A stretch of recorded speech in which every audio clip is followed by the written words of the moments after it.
Welcome to The Explainer. Today, we're diving into a book that completely flipped the script on how millions of people think about money. Rich Dad, Poor Dad.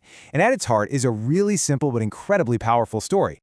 You see, at its core, it's the story of a boy with two fathers, and they taught him completely opposite lessons about money. One dad told him the love of money is the root of all evil. The other one?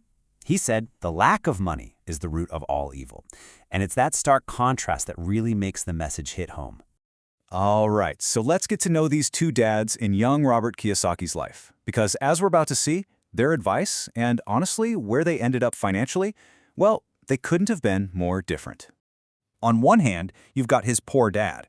This was his biological father, a brilliant academic. We're talking a PhD, the head of education for the state of Hawaii. Then you have his rich dad. This was his best friend's father, who never even finished the 8th grade, but went on to become one of the wealthiest men in Hawaii. And this table just lays it all out, doesn't it? I mean, look at this. Both guys were successful, both worked incredibly hard. But their mindset, their philosophy about money, it led them to totally different places. One left a pile of bills for his family to deal with. The other left behind an empire. Okay, so let's dig into the Poor Dad playbook first. And what's kind of wild is that his advice is probably going to sound super familiar to a lot of us. This is the path we're often told is the safest and smartest one to take. And here it is, the classic master plan, right? Go to school, get good grades, and look for a safe, secure job. It's that traditional blueprint for success that's all about becoming a valuable employee with good benefits. And when it came to money itself, the mantra was pretty clear. Play it safe, and whatever you do, don't take risks. The whole idea was to avoid risk like the plague. Stability was the name of the game, not growth. You save your money, you put it away, and you don't do anything crazy. And then there's this one. This is a biggie. Our home is our largest investment and our greatest asset. Poor Dad really believed this. And let's be honest, it's a super common belief today, right? But as you're about to see, Rich Dad is going to come along and just completely blow this idea out of the water. All right, now let's flip the coin and look at the Rich Dad playbook. And we're not just talking about slightly different advice here. This is a whole different set of rules for the game of money. Now listen to this, because the shift is subtle, but it is huge. Poor Dad said to find a good company to work for. Rich Dad said, study hard so you can find a good company to buy. See the difference? It's all about owning the system, not just being a cog inside it. Create jobs, don't just get one. And what about risk? While Poor Dad was all about avoiding it, Rich Dad's take was to learn to manage risk. He saw it not as something to be scared of, but as something to be understood, managed, and even used to your advantage. For him, being financially smart meant knowing how to take smart risks. And this right here, this just lays out the radical difference in their thinking perfectly. Poor Dad says, our home is our greatest asset. Rich Dad comes back with, my house is a liability. And if your house is your largest investment, you're in trouble. Whoa. So what did he mean? Well, for him, it was simple. An asset puts money in your pocket. A liability takes money out. Your house, with its mortgage, taxes, and repairs, is constantly taking money out. So in his book, it's a liability. And that simple filter was his secret weapon. So you might be wondering, how does a 9-year-old kid even begin to grasp these big ideas? Well, it definitely didn't happen in a classroom. It all started with a job. A real-life, painfully low-paying job that was designed to teach a lesson he would never, ever forget.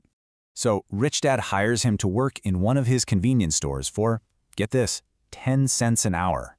Just 10 cents. Can you imagine? For hours every Saturday, he's just dusting cans for basically nothing. The pay wasn't just low, it was designed to be infuriating. And sure enough, after a few weeks of this, young Robert just snaps. He's had it. He marches up to Rich Dad, totally fed up, feeling cheated and used, and just lets him have it. You're a crook. You're greedy. You haven't taught me anything. And that moment, that anger, that was exactly what Rich Dad had been waiting for. Because that's when he drops the first and maybe the most important lesson of all.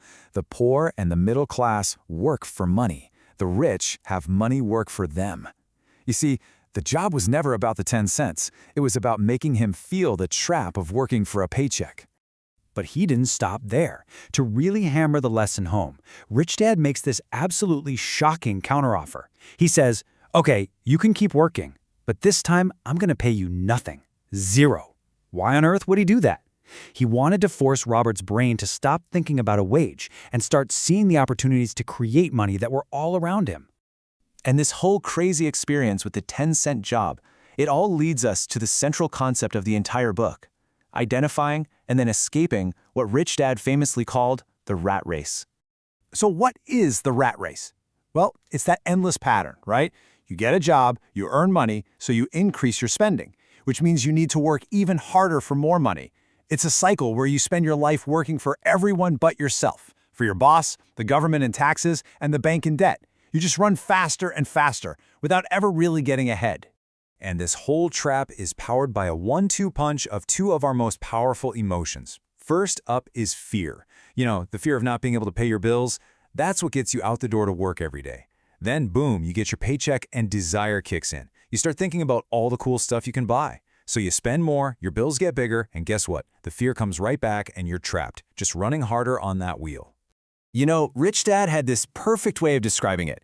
He said it's like being a donkey chasing a carrot on a stick. You're always moving forward, always working your tail off, because that reward is right there in front of you, but you can never, ever actually reach it. So, what's the big takeaway here? How do you get off the wheel?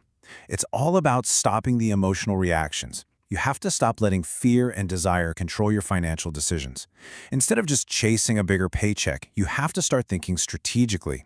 You got to learn how money actually works so you can make it start working for you. And that really leaves us all with a pretty challenging question to think about, doesn't it? When you look at your own financial life, are you the one chasing the carrot or are you the one building the track?